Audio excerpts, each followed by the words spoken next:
Welcome to Fishers of Men, when lives are on the line. I'm your host, Frank Deloso, and today we're out here on beautiful Clear Lake. We're actually down in Clearlake Oaks.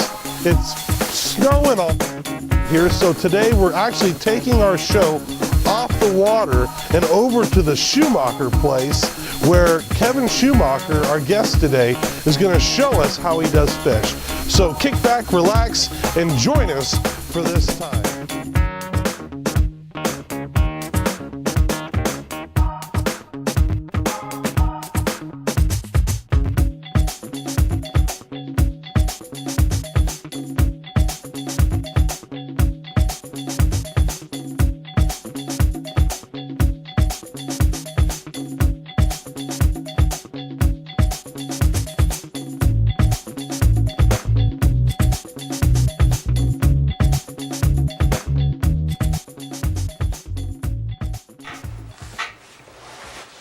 Hey, well, I'm here with my buddy, master fish artist, Kevin Schumacher, here in Clear Lake Oaks, here on beautiful Clear Lake, California. And hey, welcome to the show. Thank you for Nice to have you here. having us here and stuff. And you know, it's a rainy day, so that's the reason why we're not on the lake today. And I asked Kevin, I said, hey, when it comes time on a rainy day, maybe we could come to your shop, because he does fish from all over the world. And he's going to actually show us part of the process today. I asked him if he could paint, but he said because of the weather, the humidity, that we can't do it today. So what's going on here, Kevin? Well, what I want to do, this is a fish that's ready for paint. The process has been completed, but what I want to do is I want to start out with the guys here, with the boys, and show them just how we start to do fish. The first thing we want to do is measure the fish. Now, what kind of fish is this? This is a kelp greenling. Now, this is a kelp greenling. Now, this is Out of the Pacific. ocean. Okay. They also call them sea trout. This is a male.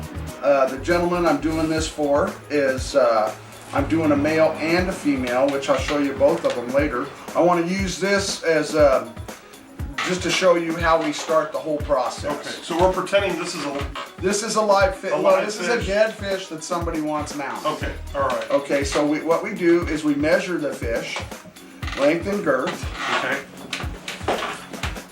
and then we lay the fish on this wax butcher paper. And what we do is we trace the fish with the fins down before they're mounted. They look a lot different. Right. Basically, what I come up with is this. This is the male. Now, when I'm done making the pattern, this is what the pattern looks like. That's one pattern. Okay. And I take different measurements around it to make sure I hold to those measurements. And then I put it up like this. And I take another pattern, which is this pattern here. I just happen to have these patterns still left. So, with these two patterns, I can carve the body for the fish. Okay. Can you hand me that piece of foam there? Sure, right here.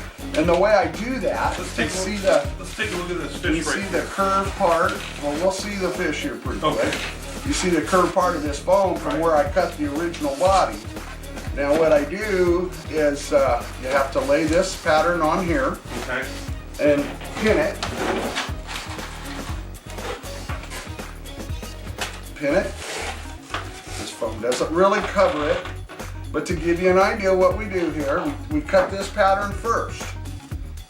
This is the curve pattern. Okay. And when you're done with that one, you've got basically a curved piece of square foam.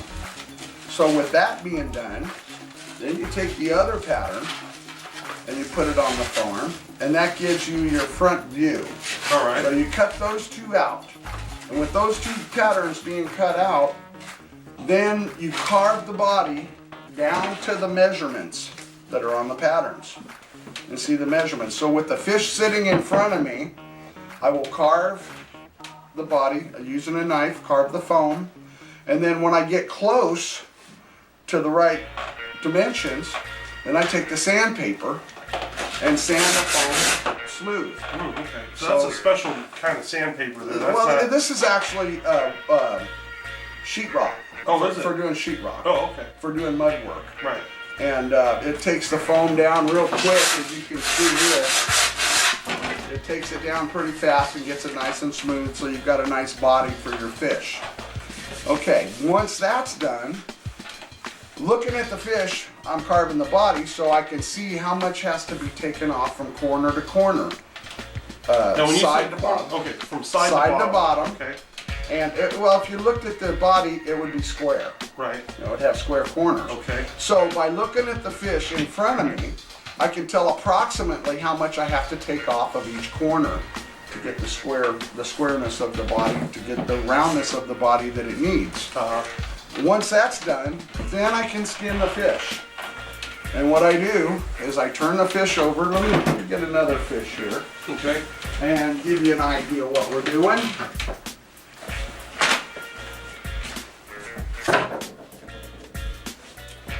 Once the fish is skinned out and the skin is preserved, I take the skin and I lay it on the table. I cover it with glue. And then I wrap the fish skin over the form. So yeah, you can see the You can see the the foam you there. can see that the you foam did. in back. Okay. And I sew it using a baseball stitch. Okay. Once the fish. See, I need one of these to fix the upholstery on my boat. Yeah, there you go. Yeah. That's it. So once I get the skin on the fish, and I do that by I use a pillow in a plastic bag, so it has the roundness to it. Okay. So it's not like this on the table, you know. As I'm working on it, it holds. As I'm sewing it up, it holds on the on the pillow. Okay. Once that's done, then I take the fish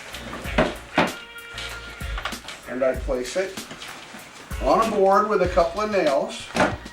Now when I do this, all of the fins, these fish are already done. The fins are done. When I do this, the fins are floppy. Okay. They're just like they are on a dead fish. Right.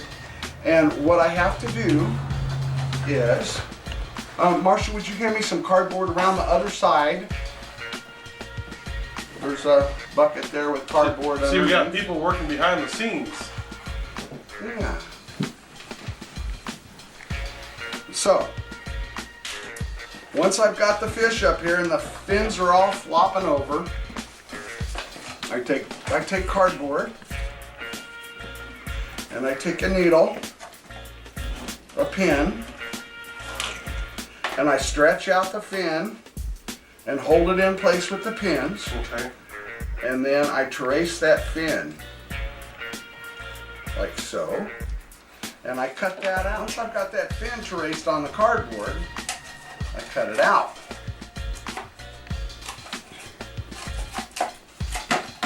After I cut it out, I take plastic. This is acetate carding. And what I do, I've done so many fish that I usually have a piece that'll fit right on there.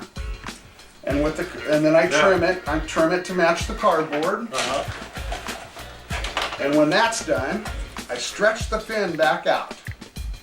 I place the plastic over the top of it, and then I paper clip it. Okay. Now at this point, the fin is still wanting to flop down. So what I do to get it to hold the position is I pin through the cardboard underneath into the fish, and that holds the fins in place. Okay. Okay, once the fins are all done and the gills, I also cardboard the gill, put cardboard to separate all the gills and the gill plate. Once it's all carded up like this, all the fins are carded up, then I put it to dry. Then I hang it to dry. Kind of show it out that way so that people can kind of see. Then I hang it to dry. Once the fins are all carded like this and the gill plates, then I hang it to dry.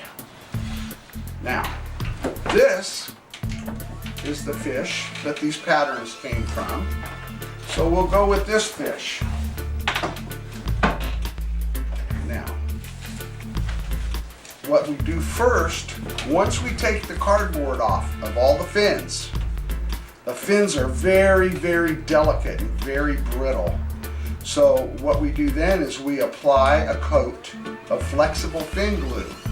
and that makes them flexible. Okay. So in case Okay. a little kid grabs it or something like Well, as I'm working on it, Yeah. that's the first thing I have to do is protect those fins, because as I'm working on it, I work on them pretty rough. that. Yeah. So the first thing you do is the fins.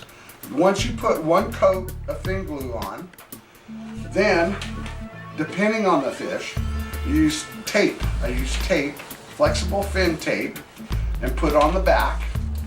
And I trim that off just like I did the cardboard. I put a piece of tape on it and trim it to match the fish.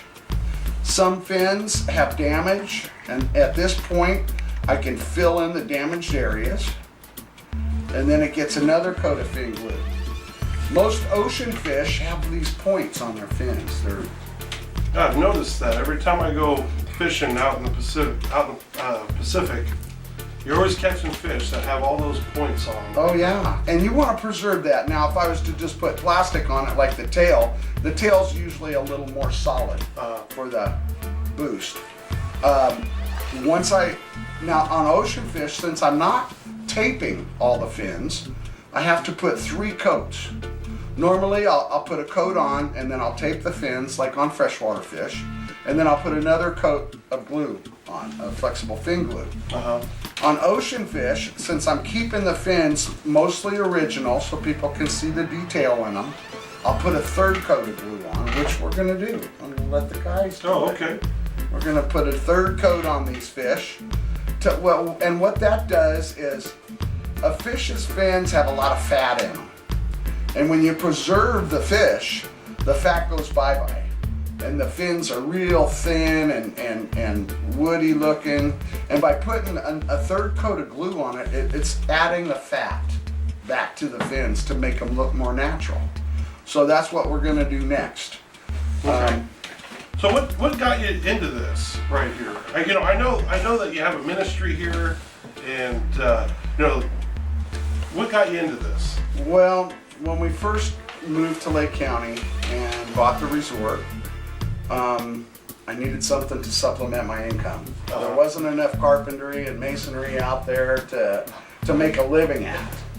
So I actually went to school. I spent 3 months at school in the middle of winter, Wisconsin, Yeah. to learn how to do fish and do them right. To supplement our income, so that we could stay here, basically. And I've just always been in love with fishing and fish, the beauty of them. I've always been an artist, and yeah, that's how I started. That's why I started. Preserving God's creatures. That's right. And I've had many people tell me that I do the best work that they've ever seen, and they've been all around the world, and I say, hey, give the glory to God. He created them. Yeah. He guides my hands to preserve them, and I want to give him all the glory. I don't want any of it. All right.